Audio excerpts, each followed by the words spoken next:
I asked this of everybody, and I haven't asked it in a while. Yeah. Because people aren't as fun as you normally. So what did you do different to conceive your son versus your daughter? Because if I ever have kids, I don't want to have a daughter. Oh, that's nothing. There has to be. Think back about the moment of conception. Maybe I was thinking about like Superman or Oh, it was Hulk like or like some kind of like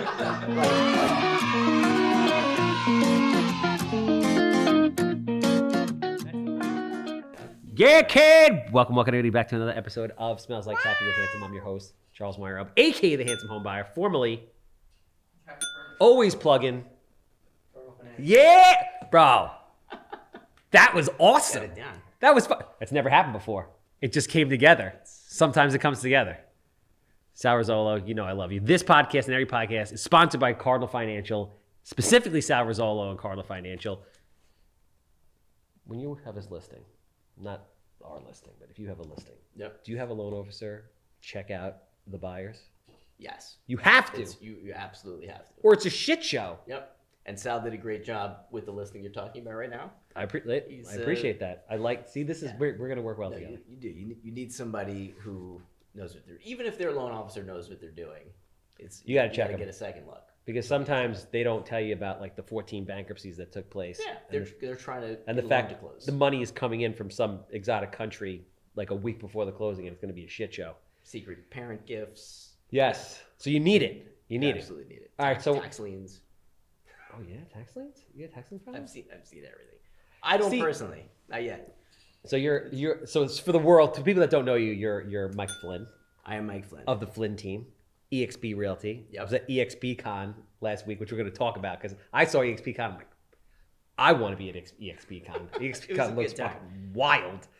And the interesting thing that I just learned, right, is that I don't know anything about you or enough about you. So we got to get into it. We just did a deal together, which took a long ass time because the city of Long Beach just takes a long ass time. Yes. So we built a new construction home in Long Beach, which, for anybody who doesn't know, is the most difficult and expensive place to build anything.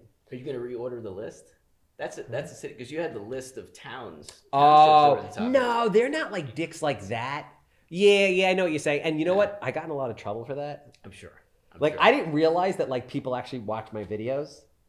You're getting big, man. And, you gotta watch what you say. And all of a sudden, someone's like, the building department is watching this. They watch this. They send it to each other. I'm like, no, they do? He's like, They probably laugh when they're watching it, and they're like, we're coming after this guy. Yeah, pretty much. I'm like, why do my files take so long? So I'm off that train. I'm off the bashing train. But it's very expensive to build in Long Beach because you're building in sand. Right. The block is like as narrow as this freaking podcast studio. Probably. It took forever to get electric, right? Everything is steel. Plus, we like went overboard and built that crazy deck and all that other stuff. I mean, the house came out sick. Yeah. And the market was starting to move, and we took the first offer that was decent that came in, which makes sense. And don't be freaking greedy in this market, people. If Mike tells you to list at X, list at X. If he tells you to take the damn deal, take the damn deal. So Mike's like, Charles, take the damn deal. And what did I do? Took the damn deal? I took the damn deal. And we're in contract, and we're going to be closing soon. And I didn't make as much money as I want to make, but I'm making some money. And my old saying is, some money is better than no money. Good Greg, guess. we are like fucking lockstep, the three of us. I don't know what happened today. That one was just that one was text not clues. rocket science. Yeah, That one was like an easy one. we're on lock. The two of you guys are lockstep. I'm trying to get into the club with the two of you guys. No. It's, Lock, shock, and barrel. You're missing a crucial. what, hair? No, I could be the cream in the middle. That was That was All right, listen, this is the G-rated podcast. All right, so we're back to you. So as we're talking and you're telling me all these wonderful things that like I had no idea, like the fact like you were a real estate attorney and all that shit, which kind of makes sense now because you look like a real estate attorney. Like real estate attorneys that are men are typically like when I think like, Jim Clark. Yep. I think like Chris Romano. I think like an Aesop. You look like that guy. You're good looking. You got good hair. It's like perfectly placed. You could be in a Head and Shoulders commercial. The suit looks great. You're lean as hell, even though we're 40 and we're not supposed to be, but you look fucking good, sir. I appreciate Congratulations. it. I'm what we used to call other people a law firm 10.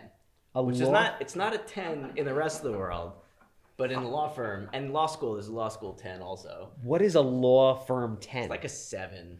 But why in the real world? Why typically in law school people aren't attractive? Is that what it is? I'm not saying that, Charles. I'm just repeating what I learned, from being out there. That it's like law firm 10s, and then there's the rest of the world. So this is interesting because I've never. So I always say to myself, there's a lot of people I know that have law degrees but then don't practice law. Right.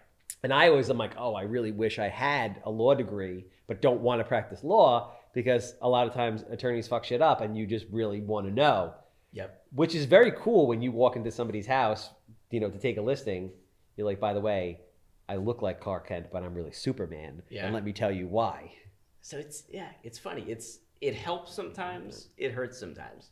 I don't know that it hurts, but it doesn't always lock it in. Because let's face it, in real estate, especially residential real estate, you could be a member of Mensa, you could be a certified genius. I'm a doctor and a lawyer and all these things, and you still lose the listing to Uncle Jack. You're Bo Jackson in the real estate world. Do you know Bo Jackson? Oh my God! I was just talking with my son. My son doesn't know who Bo Jackson is. I was talking to somebody else about it. It's like a YouTube clip or something where Bo Jackson on the Royals runs up the outfield wall, makes a catch, and then runs back down. Mm-hmm. And he's like, "Look at this guy." He's like, "It's Bo." I'm like, "Do you know who this is?" He's like, "Yeah, it's Bo Jackson," but he's just reading it. Yeah. And I'm like, do you know the whole Bo knows? I was like, are those like worked into your YouTube routine now? He's like, I have no idea what you're talking about. I'm like, oh, this guy, he played professional football, baseball. There was a whole commercial where it's like Bo knows this and that. Bo knows diddly. I lost him after like the first 2 words. He's like, yeah, he was already swiping. He didn't care. That's it. It's over. But it's so funny you said Bo Jackson because that just came up and I hadn't thought about Bo Jackson in like 20 I said it to years. somebody else the other day and they were like, who the hell's Bo Jackson? Who was I talking to about Bo Jackson? It was in front of you guys, wasn't it? We were the ones who didn't know. Oh, yeah. What you guys are your 20s? 26, yeah. Okay. Yeah, so that's, he was in his prime when we were, we're fucking old, dude. I'm going to be 43. I'm going to be 40. What about Deion Sanders? You know Deion Sanders? Neon Deion? So he was like the original Deion Sanders. Baseball, football, not a different kind of... I feel like if Bo was Denzel, then Deion was like Lawrence Fishburne. Not the same. Yeah, I could kind of... Not the same. You know where I'm going with this, right? Both very decorated athletes. No. Lawrence Fishburne is kind of like Lawrence Fishburne is like the B-rated version of Denzel. Like Denzel's Denzel. I don't know what the hell I'm talking about. It's not the point. The point is that you were a real estate attorney, which is actually a freaking tough gig. Being a real estate attorney is a tough-ass gig. Yeah. Because nobody wants to pay for shit. Nobody realizes how long it takes to actually deal with it. You're dealing with emotions. People that are like heavy with emotions, which is a fucking nightmare. It's actually a recipe for just complete and utter disaster when you think about it. Yes.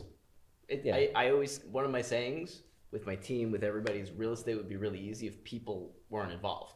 If it was just like an algorithm, houses got traded like an algorithm. Yeah. Super easy. Emotions change everything. But yeah, when you're a real estate attorney, you have to, especially on the residential side, you've got to do volume and you've got to have a setup so that you can churn out like the 1,500 at a time.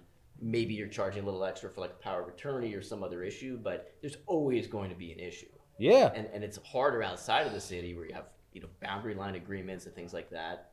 Condo and co-op practice is actually a little easier in the city, in my opinion, because it's like, it could be the building's problem and everybody just looks past it.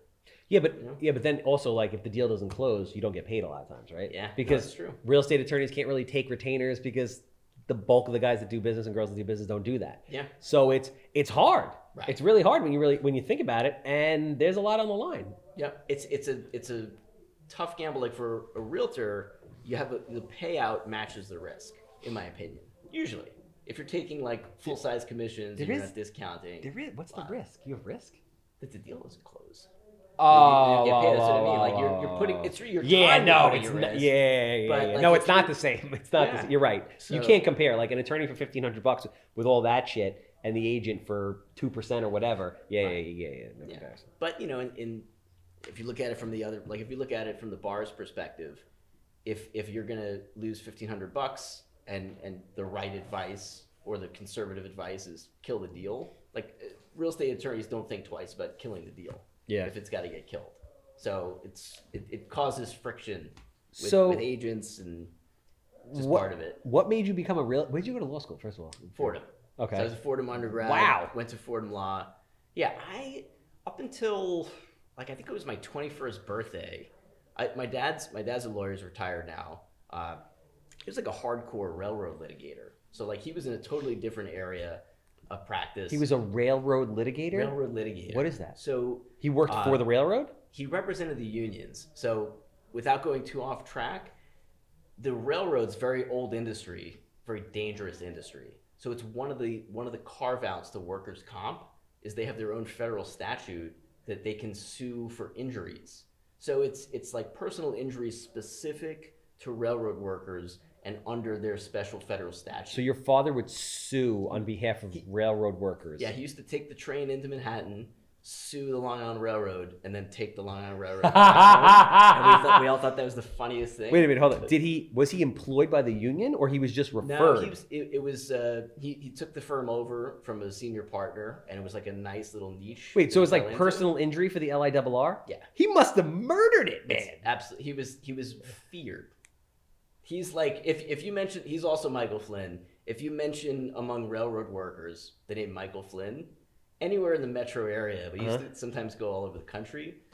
If someone is like over the 40 or 50 mark, they're like, oh my God, Michael Flynn. Like he's so to me, he would come home with a smile on his face every day. He loved what he did. He's got a whole fun backstory to why he became a lawyer.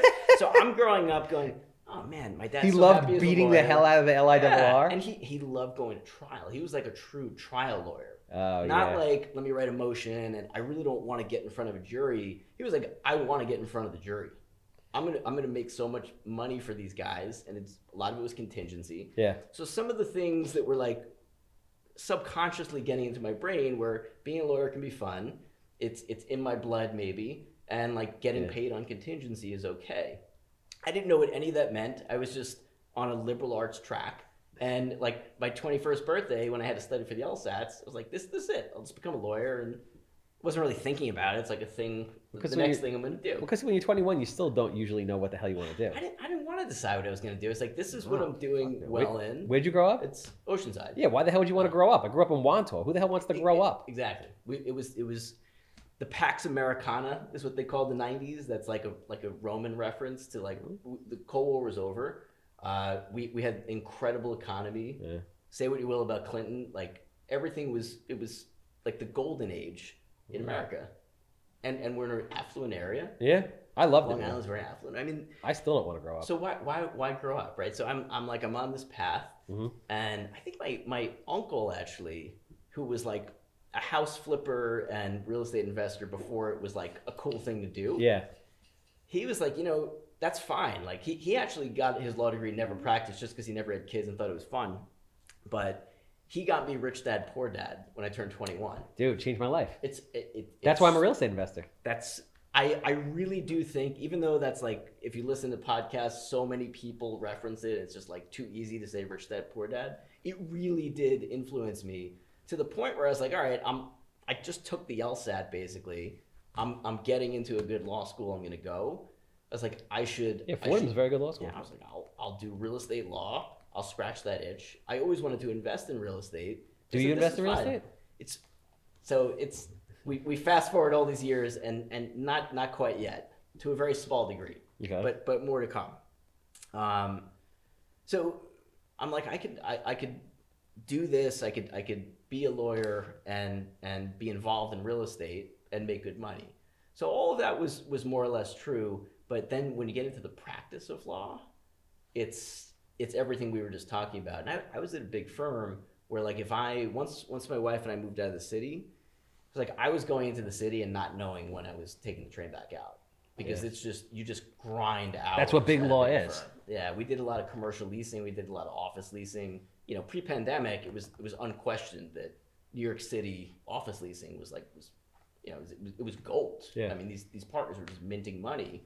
But that's not great for an associate who, my daughter was born in 2012. No, you're working 80 hours a week. They're beating the hell out of you. Yeah, beating the hell out of you. It's a really great leveraged business because they're paying you a fixed salary. They'll give you a nice bonus, but like they expect a certain hours target. Yeah. And they're billing you out much higher than what your hourly would come out to. So I said, you know what, I've always wanted to be an entrepreneur. Didn't want to open up like the closing mill type of thing. Not that there's anything wrong with it, but I didn't have any of the connections for it. And I just felt like I could get the broker side without doing formal training. So like I had my broker's license. You can mail away for that basically as a lawyer in New York. But did people think I was crazy leaving like the golden handcuffs job in Manhattan to do something that I wasn't even trained to do? Yeah. Yeah. Of course. No, I get it. A lot of people thought I was nuts. My dad, my wife, they were very supportive. Your dad was very supportive. He was supportive. That's cool. I mean, he took risks in his life. He was a good businessman and had confidence in me. My wife's the one who I had to like help support and really get buy-in for. My daughter was too young to know the difference. Well, it just complicates it when you have kids. Like for me, I owned a Mako Body Shop franchise. All intents and purposes, that was a successful business. I could have lived my life like that, but I wasn't happy. I did not like it at all. And everyone's like, you're fucking nuts. Like you're going to give up that to flip out. Like you're going to buy a house after the market has crashed and like make more money on it. It just doesn't make any sense. Right. So I totally relate. But if it makes sense to you, of course, you're passionate, that's all you need. Really. But kudos to you because like I don't really have, I mean, to this day, I don't have any real responsibility. You had, like, it's harder for you to sit there with a wife and a baby and say, I'm going to give up my cushy law job to pursue something else. For me, I'm like, all right, I'll just go live with my parents. Yeah. And I'll up the ante even more. Mm-hmm. The ante was upped already. My son, second kid on the way. My son. Yeah. So like 4 months after I fully left the law firm, my son was born. You're a potent guy. You're like a one shot, one killer, aren't you? Right? I right? Well, you were didn't- thinking I the didn't same say it. thing. No? That's true. It could if I rolled in here and was like, yeah, my fifth kid was like on the way. It just makes we're it not just even- makes sense. I don't We know. were I like, just how look did at- this happen? We were trying. Yeah. Nobody was thinking. All right, you know what? We're gonna prove this out right now. Was it one shot, one kill? So with my son, I think it was. Ah! Don't Actually, fuck it with was. me, bro. I know these Right, things. our first one, it was a few, but it's It was a few. It was a few. But they like. Wait, you have two sons, or No. My daughter was our firstborn. Okay. So our first. So I asked this of everybody, and I haven't asked it in a while. Yeah. Because people aren't as fun as you normally. So, what did you do different to conceive your son versus your daughter? Because if I ever have kids, I don't want to have a daughter. Oh, that's nothing. There has to be. There has to be. There has to be. Think back about the moment of conception. Maybe I was thinking about like Superman or Oh, it was Hulk like- or like some kind of like subconscious brain to. You gotta see, like, so. It could be. I'm- It's hard to think straight at those times. As I can relate to, but I don't know. It's there was nothing that I like researched. I actually really liked having a daughter, and even though look, How old is she? hindsight's 2020. She's 10 now. My son's 7. You will until she's like 15. Oh, she's already like 15 mentally. I mean, it's the back talk. I can't even imagine what 5 years from now is going to be like. Hormones. And then like dating and guys. Like that's what does it for me. Like It's stressing me. Remember you said I seem relaxed? Yeah, this is like what you stresses seem me very, out, very relaxed. honestly. But with your son, you're not stressed. No, but for different reasons. Like we thought we understood what like an amped up kid was like a 2-year-old trying to run all over the place. Okay. Girl is a different level than boy. I mean, Like- constant attempts to harm yourself is like what goes through a boy's mind. Like got climbing all over the place, falling. I mean, he's to this day, like once a week he'll have an injury where we're like, oh, do we need to get this looked at? During the height of COVID, and I remember it was Cinco de Mayo, and stupid me and my wife were like, oh, we're gonna have margaritas and tacos, like it's the pandemic, like we're not going anywhere. Got it. All right, go up and take a shower. says to my daughter.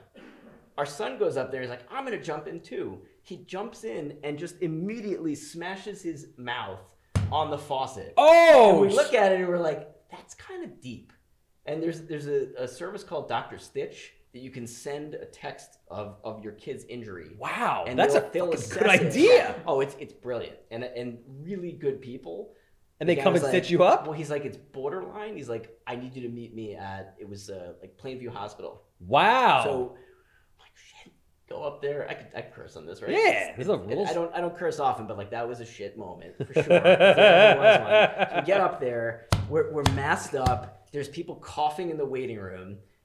Oh my Son's god, bleeding this is so everywhere. bad. And we walk in. What is the first thing the security guard does? I think he thought he was being funny. He's like, oh, did the big guy hit you? And I'm like, oh my god, like, did they think I'm coming with my son because I like punched him?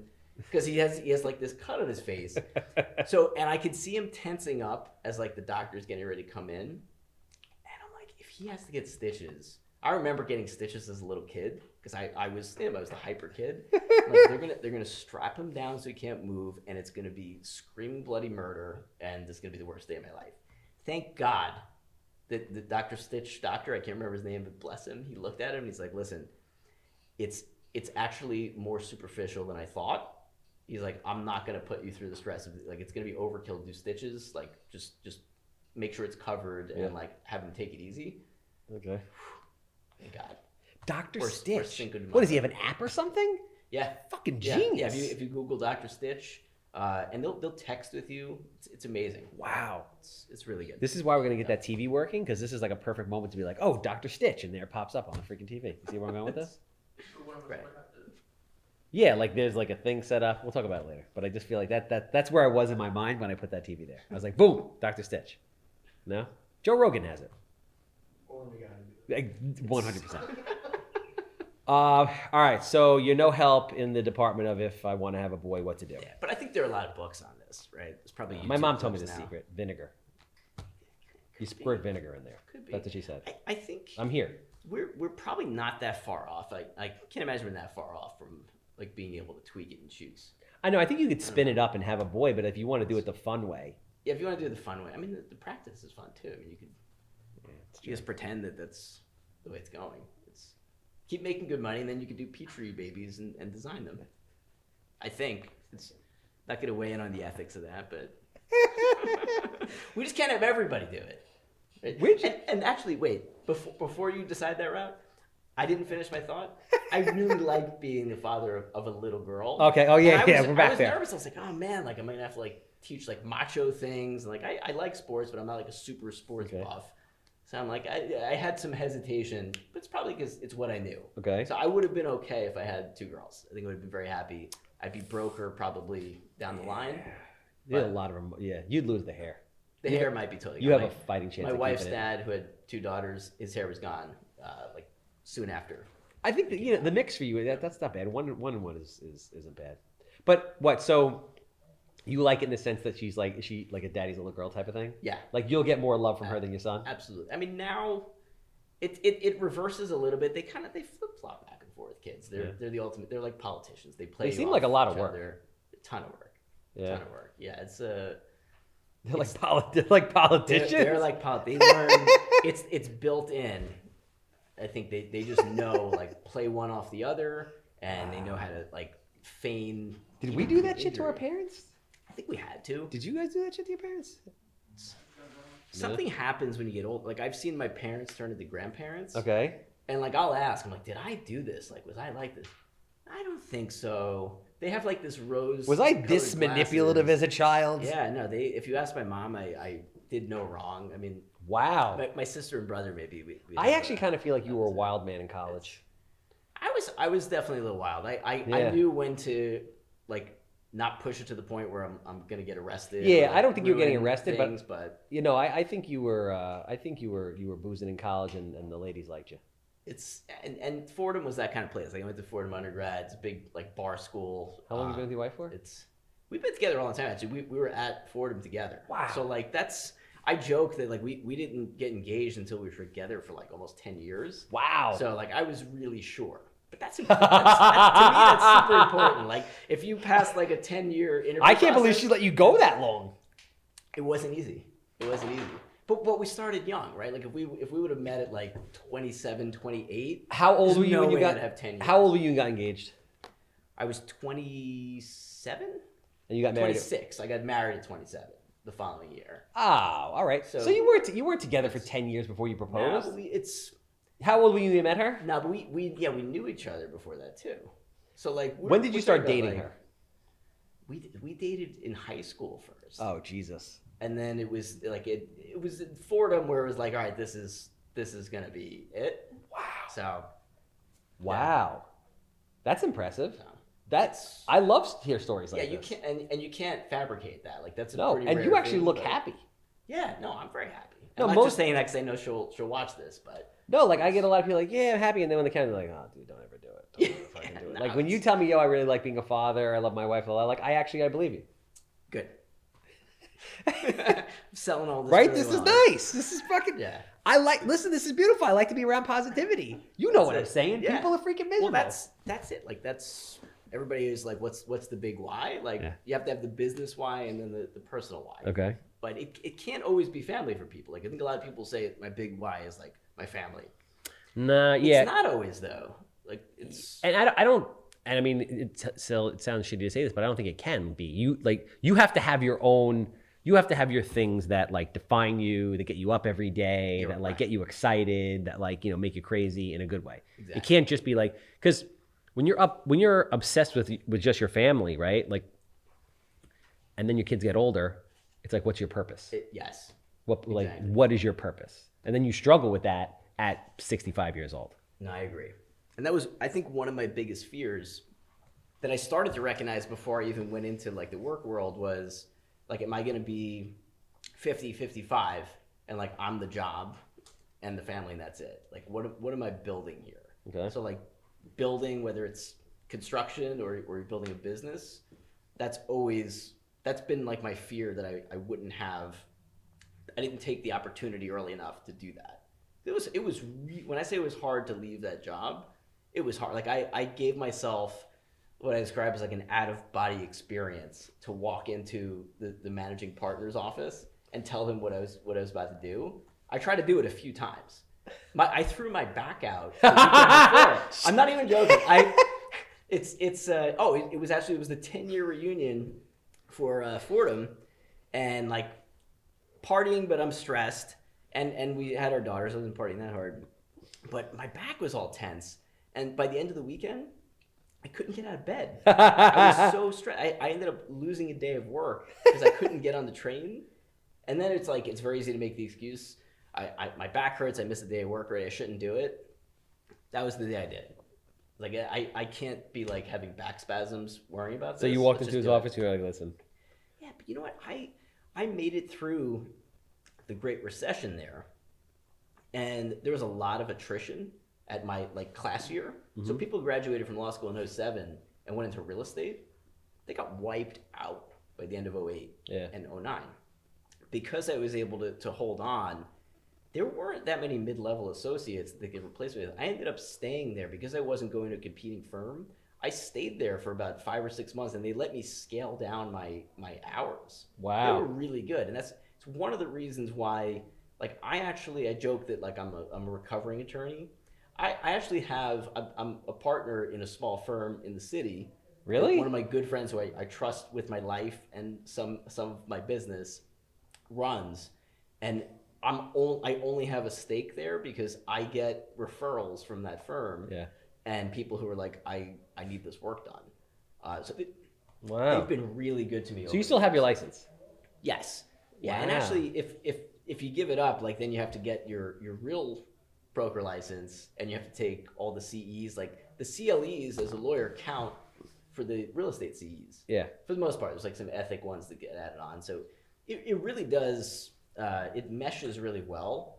And I mean, you know this just from doing all these deals. Like you probably know a lot more about real estate law than you ever thought you needed to, and certainly more than you want to. I've learned a lot of it the hard way, yes. Yeah, it's Yeah. interrelated. It's Yeah. really they don't teach you any of this stuff in law school. Like deal work, you don't learn in law school. You learn how to do research, make arguments. Mhm. So But how did you decide that you're going to go from being a real estate attorney to being a realtor? it was good. We'll come back to real estate. It's simpler line of questioning. So one of the reasons why I'm at EXP is one of the biggest influences on me is a friend of mine from the West Coast who I know from before real estate days. His name's Daniel Beer. Last year he was the top volume producer at EXP. Okay. Like this guy went straight out of college, like doesn't think about law school or other things and like hedges bets, just goes all in. So he helped me actually set up my real estate website when I was still practicing. He's like, oh, you have your broker license? It's going to waste. Why don't you set it up for lead gen, trying to find referral partners and just make some referral money? So I learned very early on how hard that game is. Yeah. But I said, let me keep this website going. It was costing me like $150 a month to keep this website going. And it was generating leads. This is when like you could get SEO done on a website. Yeah. And just like mint buyer leads. Yeah. So I said, I already have a lead flow. I don't want to do 300 closings in a year to keep the lights on. Let me just take the plunge and get into the broker side. I think I can learn it and excel without having anybody local to like hang under and have to share money with. So I really went out on the limb. This is probably why I had to give myself that out-of-body experience to quit, because I was really going into something that I just thought I would excel in, but didn't really know. So like I formed the Flynn Realty Group, and I just went straight to being an independent broker. Wow. By myself. So I would join their training calls on the West Coast. You went directly into EXP? No, I just joined EXP about a year ago. Okay. So I formed my own brokerage off the bat. Oh, no shit. No training, no mentors. Got it. Like what I was gonna say before when you asked like about, have you ever had like 20 under 40? Yeah. I didn't know what that was. Yeah. It took me like a few years to even know that was a thing, because I came at it like here instead of here, and I had to really catch up and avoid that learning curve. But Dan ended up getting me into Keller Williams about 2 years in, maybe like a year and a half, 2 years in. I saw the benefit of hanging up the independent license and growing the team under a bigger umbrella. So I was a KW for about 5 years. And Okay. It was like last September. You made the jump. Dan obviously went to EXP, and I'm not just following him along. He was there for a few years before. But I saw the benefit to like the enhanced platform that it offered. So yeah, it's relatively new actually. That was my first EXP con. So Won't be my last. it won't or will? No, it won't. I want to go to It was EXP awesome. Con. You can go. I'll put you as a guest. That looks fucking wild, Yeah. man. Yeah. No, I should stay away from EXP Con. EXP Con will get me in a lot of trouble. I can tell.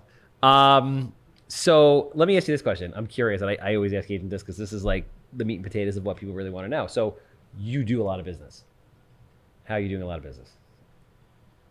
So I would say the majority of it is like sphere of influence and referrals at this point. So, It didn't start that way. So how do you but- grow that? Like, how are you growing that though? Because Right. it's like that's the commonality, right? Because obviously I've talked to hundreds of agents, literally maybe thousands of agents, right?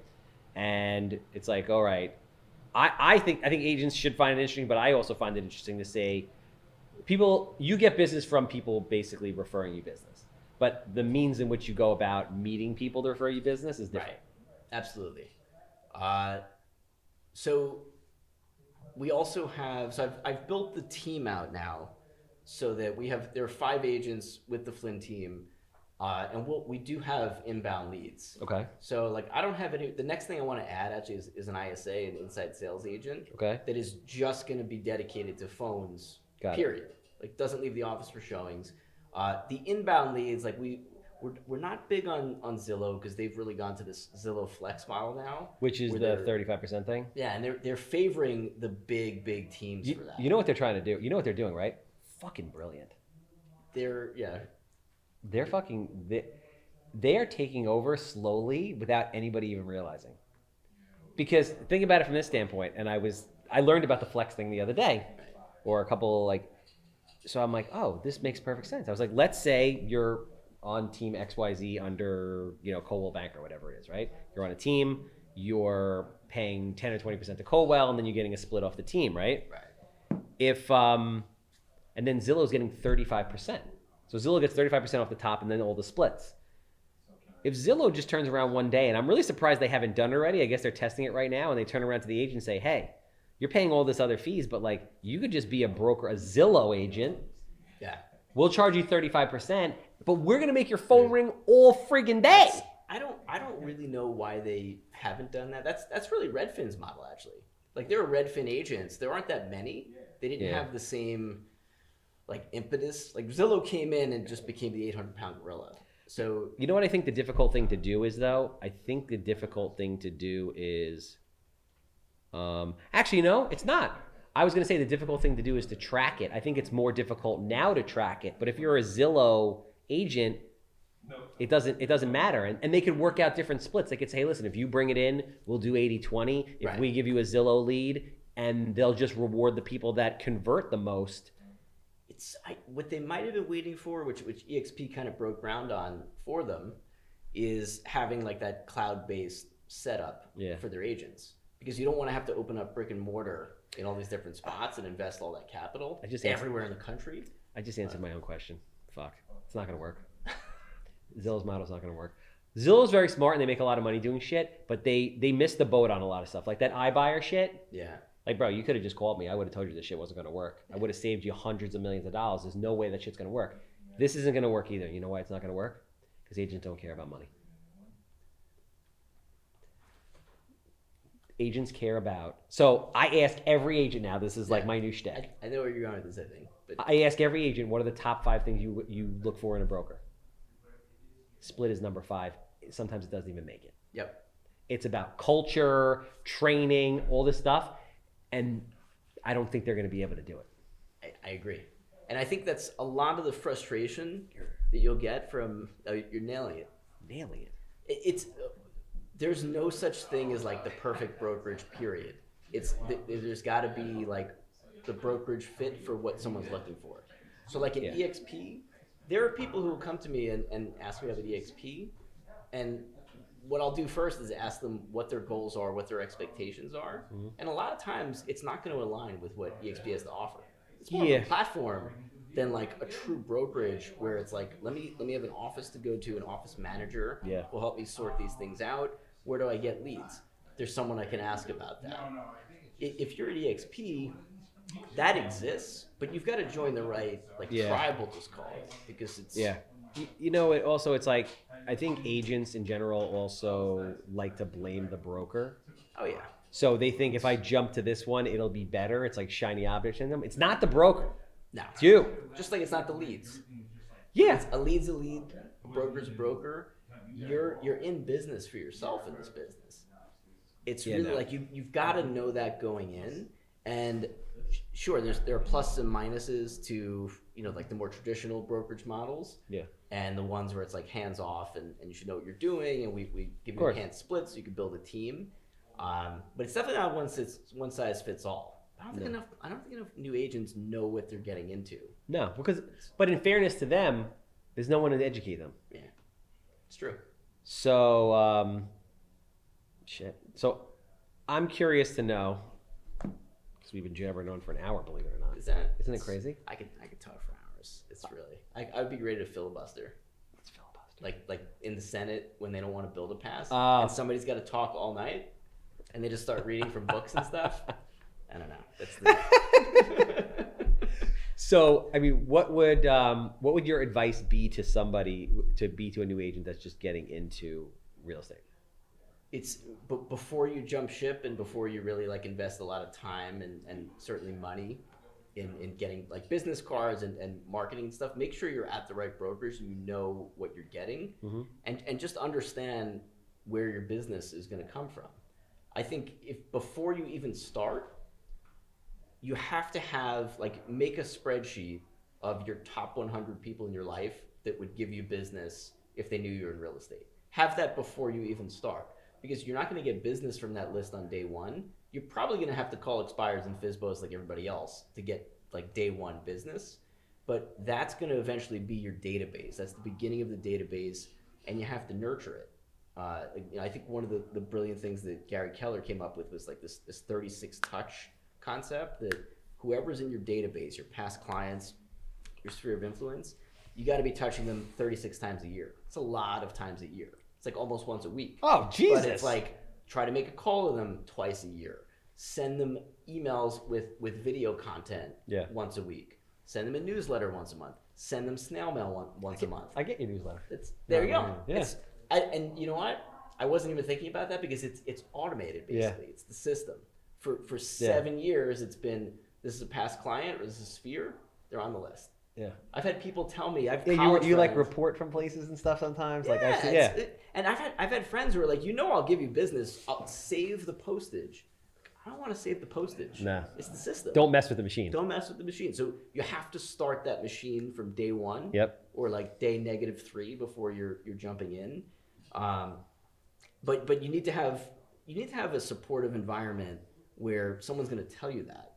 Like, this is what you should start doing for next year's business, and like to build your pipeline. What are you going to do day one? It's if you join EXP or HomeSmart or someplace that like you don't have a mentor who's brought you in, you're not going to know how to do any of this. You're just going to be like, what? How do I sell houses? Yeah, when do the houses come in? That's true. Yeah, you got to have a strategy to go after it. So talk to a lot of people. That's the best thing to do. Talk to agents from all the different brokerages. Maybe not all of them, but like the traditional side of the business, talking like Douglas Elliman's, Daniel Gale's, Coach, that type, where it's a structure in place. And then the other side, which is more like it's the platform. Keller Williams, EXP, Remax, HomeSmart. Yes. Those are really set up so that you could build your team like it's a mini brokerage. Yeah, no, it makes sense. Listen, man, I appreciate you coming down. Absolutely. I appreciate you always thinking of me. I appreciate us doing deals together. You are the I'm going to just say it, the best to work with. Thank you. Because you make the decision quickly and then you stick with it.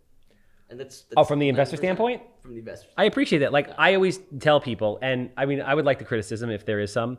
I'm like, listen, you got to create an experience for the people you work with. So if I'm working with an agent, like, you call me up and like, I call you up and I'm like, yo, the house is ready to go. You're like, oh, great, I'll schedule pictures. I'm like, no, it's already done. Yeah. Like, email with the full team on it, everything. Lockbox keys. I was in shock when we had that conversation. So like, can we get it on the market, in like 3 days? I was like, yeah, when can I get my photographer in there? It's like, no, it's done. So what's my next thought and question? Oh, okay. What is your commission arrangement? Because I'm thinking like, oh, I should know this already. I'm thinking this got to be like, he's doing a lot of the work here. No, it's full commission. Yeah. It's turkey. Yeah. It's like, that's you're doing it like on a next level by doing that. Thank you. No, I appreciate that. But it's like, you want to create the experience so that when somebody like yourself gets a property, they think of me. Yep. And it has happened since. Absolutely. We're close. I still think we're going to get that one. Yeah. I think we'll torture her charismatically in a not, offensive way until she says, okay, just fine. Yeah. It's the numbers have to make sense. Of course. So if people are looking to join a team or looking to buy or looking to sell, how do they get in touch with you? What's the best way? Probably at this point, I mean, I guess everybody Googles now. Like all the kids, without going back on the kids topic, I think everyone they don't use like phone numbers anymore. I think everyone goes to social media now. Social media. So we're the Flynn team on Instagram, and it's the Flynn team at eXp Realty because there's more room for characters on Facebook. YouTube, it's the Flynn team. Put a lot of my content there. And I'm trying to break into TikTok. It's I the don't greatest fully thing. understand it's the fucking best thing in the world. That's a different one. That's at the Dad Real Estate. Just because that's got to be a little funkier. Yeah. And one of my shticks now is like I give dad real estate advice. Or like I try to make myself look. Oh yeah, that's what I've seen. Yeah. I know we're like going over time. One of my younger cousins, like it's my dad's youngest cousin, his youngest kid, is like a mini TikTok star. And he does like these fake prank calls. Mm-hmm. So over the summer, I'm like, can you look at my TikTok account and tell me like what I could do differently? He's like, whoa. He's like, you have the phone number of the brokerage in there? I'm like, oh, it's just for compliance. He's like, no, he's like, find a way to hide it in the back. He's like, nobody wants to see that. And he's like, this is like a 10-minute video. He's like, no one's going to watch more than like the first 30 seconds. He's like, can you do this in 30 seconds? Like, how am I going to bite size this into 30 seconds So I came up with this, like, I'm the dad who's like grumpy on the couch with the Wall Street Journal. Yeah. And like just bite size. You'll thank me if you do this. That's cool. And, like, how many videos do you do a day or week? Not enough. Yeah, you got to do like 3 a day. You got to, and I'm not anywhere near that. It's we hit it hard. Like I was hitting it hard, like 3-4 a day, and then finally we started doing the 3D printing stuff, and that just like blew up. Yeah. And I've mellowed out, but I'm gonna go back into really hitting it hard with the 3D printing. But if you hit it right, it's crazy. That thing just runs. Yep. Like and it's just everybody knows you. It's sick. Yeah. Then all of a sudden you're getting people like DMing me for brand deals. Like, we'll pay you $80 for a clip if you mention our product in it. Like, and then it just gets crazier from that point. Right. All right. I got to break in. Got to do it. I got a time block for it because that's really. Yeah. You got a time block for it. everything. Make 3 videos a day or at least 1 video a day. Pop it up there and go. And you can repurpose it Yeah. Oh, yeah. across all repurposing different platforms, so it's good. key. It's Michael Flynn, handsome home buyer, house that smells like Cappy.